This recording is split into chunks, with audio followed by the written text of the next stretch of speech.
Lorna never imagined her honeymoon would begin in a coal-dusted town, with no streetlights and drafty wooden houses you could see straight through. But then again, she hadn't imagined marrying Larry King after he proposed at a gas station either. He proposed on a rainy day right there at the pump, she said with a little laugh.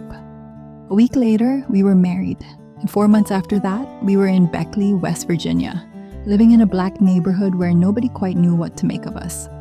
It was 1966. Larry had joined VISTA, part of the civil rights movement and war on poverty. And if Lorna wanted to be with him, she had to join too.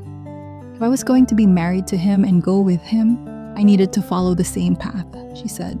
We were paid subsistence and did better because we were a couple. Their training in rural Kentucky felt like fluff. They asked me if I had black tar-colored bowel movements, she said, still confused decades later. What in the world does that have to do with anything?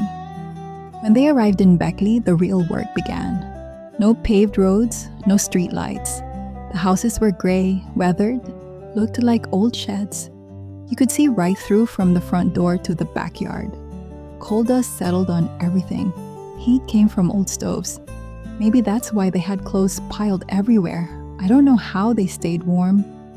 Their job was to help organize the community, mainly through the two rival churches. Black churches, she said, they celebrate. They sing, they testify, they stay till 1 in the afternoon. It was joy. Nothing like the white churches I grew up with.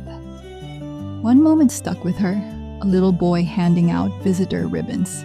He looked up at us and said, "I don't think y'all need one." We were the only white people there.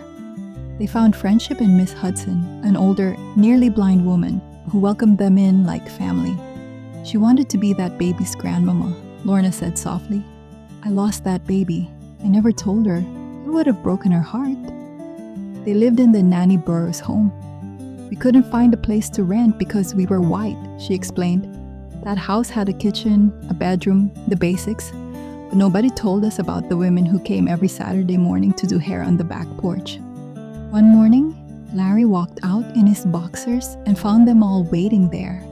Their proudest achievement? Voter registration. It was hope, she said. That's what it was, giving people a chance to have a voice. We drove them, 1 or 2 at a time, to the courthouse. After a year, they moved back to Tennessee, then to New Hampshire. Larry trained other volunteers.